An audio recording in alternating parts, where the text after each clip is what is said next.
Okay, what we're going to be going through here is the acquisition or construction costs here of property, plant, and equipment related directly to the acquisition or construction of the plant or the equipment here. And what we're talking about is the construction of, say, a store or a shopping center or a manufacturing plant here. And what we're going to be looking at is these different accounts that we'd be using here. And what they would be for is bringing it to the location and condition necessary for its intended use, and this would be during the construction period here.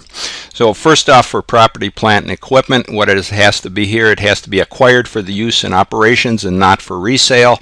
It would be long-term in nature, usually depreciated, and it's physical in nature as well. It's not an intangible asset.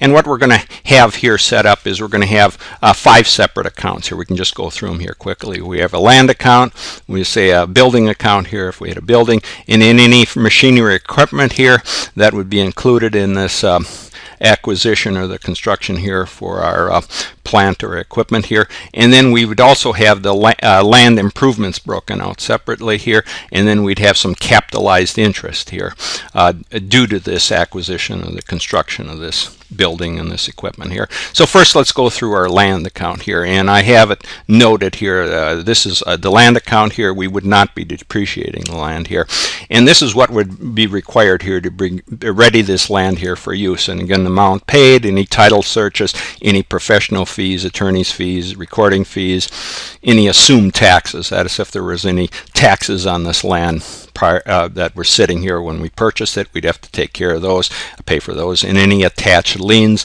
we'd have to take care of those, or we'd have to pay for them. And any assumed other liabilities, they'd have to be included in this land account.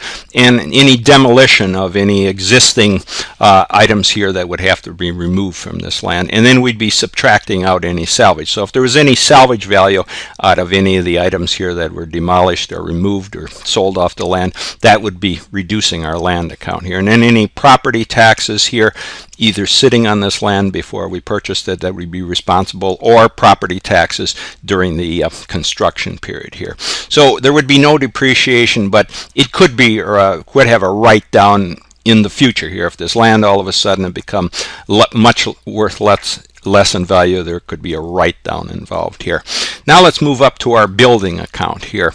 Again, a building, this whatever is included here could be depreciated here. So to ready the building for use, and this would also include self-constructed buildings here. Again, the amount paid here, any material, direct labor or overhead, any repair charges, that is if there was an existing building here, any repairs that would be necessary to bring it up to its usage, any alterations as well, excavation here of the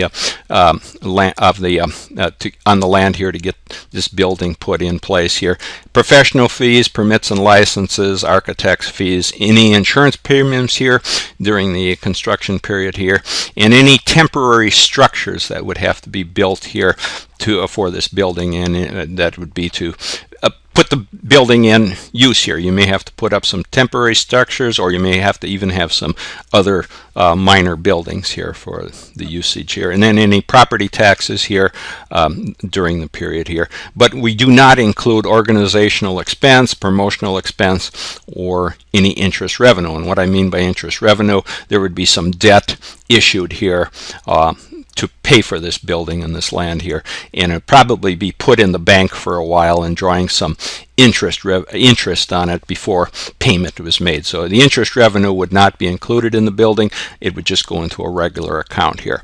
Now let's go back and look at our machinery and equipment account. In case we were building any machinery, purchasing any machinery here and then installing it, or we could be self-constructing this machinery here again, or this equipment here. And this is, say, for whatever purposes, it would be like a manufacturing plant. Again, this could be depreciated here. So to ready the machine here for use, also a self-constructed machine or asset of some type here.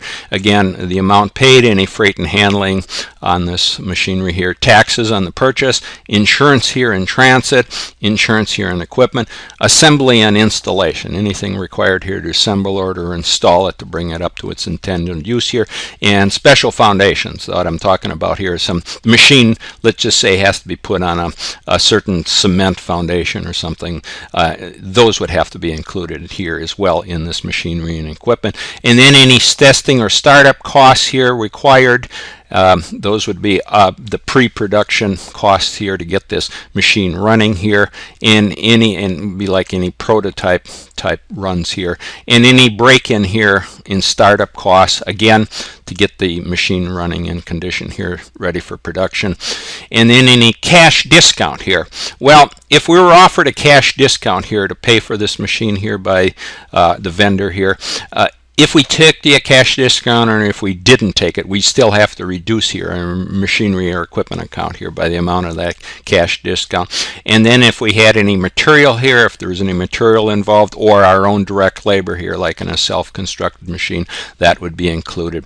And then variable overhead would also be included here. But our fixed overhead, there would be some options here. Either there would be there'd be no fixed overhead charges here versus a portion of the overhead here, or a full amount here of the overhead would be full costing. So here you'd have to look at the different situations you have. Either there'd be no fixed overhead, or some portion of it here would have to be included.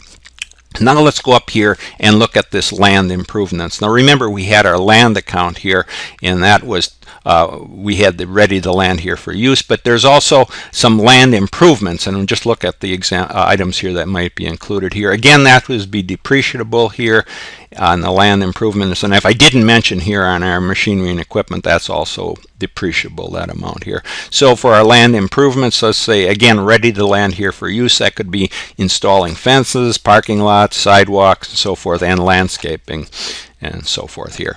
Now there's one other item here, and that would be the capitalized interest here.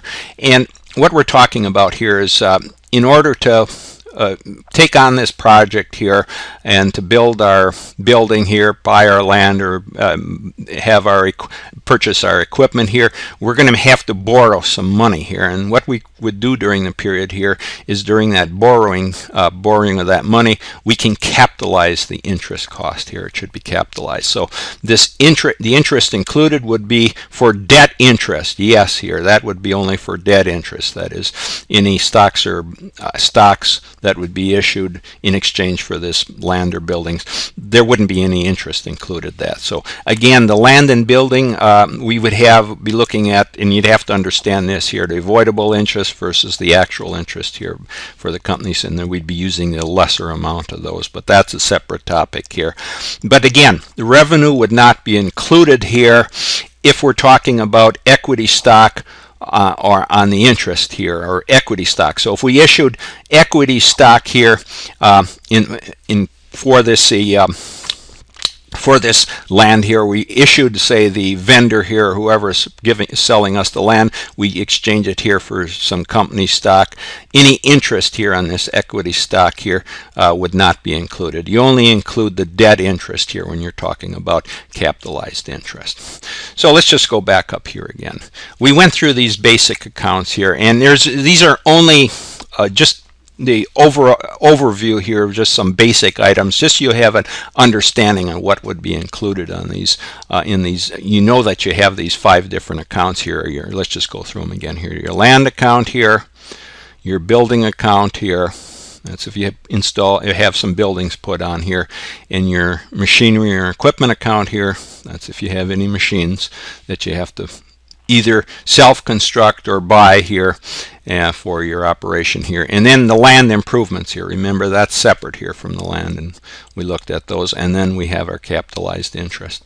So just remember here, these are just the basic items that would be included in here, so you get a basic understanding of what you would have in these various accounts here for property, plant, and equipment.